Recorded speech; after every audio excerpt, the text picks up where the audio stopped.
Good morning. How do we show students that we care about them? There are some traditional things that we think of immediately.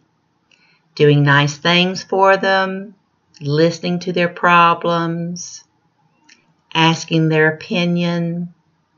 All of these things are things that we traditionally think of when we think about showing people that we care about them.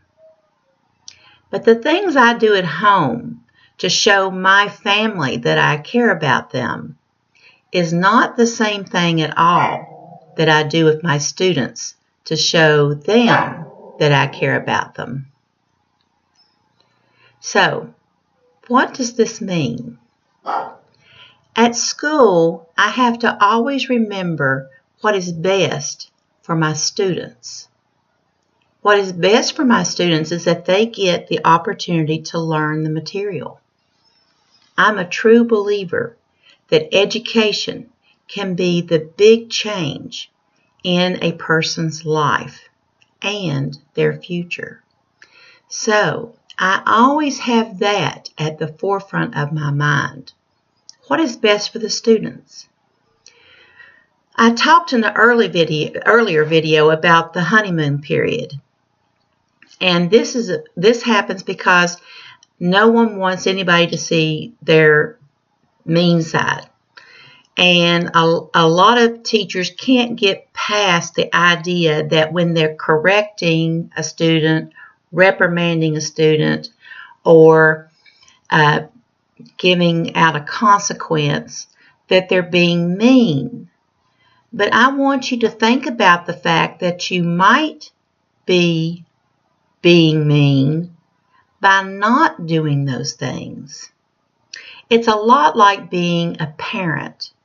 If you have a parent, I know you've heard the saying that your child does not need you to be their friend. They need you to be their parent. And so you have to have boundaries, you have to have rules and consequences, and you have to have a different relationship with your children.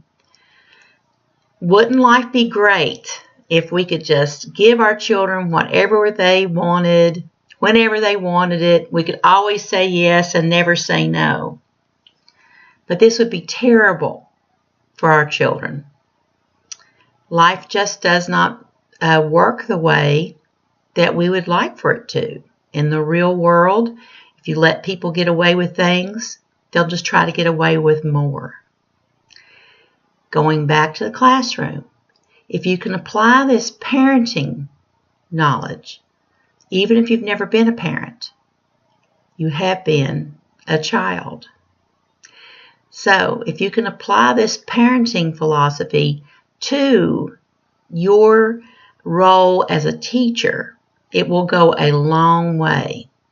Every decision that you make needs to be made based on what is best for the students. Of course, they want to have a free day every day. They want to have a party at least once a week. They never want homework. They would prefer that you never taught. Now, that's not true with all of them. But for the ones who are loud and noisy about what they want, that's what they want. They want no structure, party, party, party, fun, fun, fun, every day. And that might make you fairly popular, but it's not going to be what's best for them. So you can make a lot of things easier for you and better for your students' learning if you remember that it's not about you. It's not about what you want. You want the students to like you? Well, it's not about you. You want the students to look forward to coming to your class? It's not about you. You want the students to be happy? It's not about you. It's about them. What's best for them? And you got hired in your teaching job because somebody thought that you would keep that important thing in mind. Remember that. They hired you not because they thought you were going to have the students have fun every day. They hired you because they thought the students would learn in your classroom. And if you violate that, you could lose your job.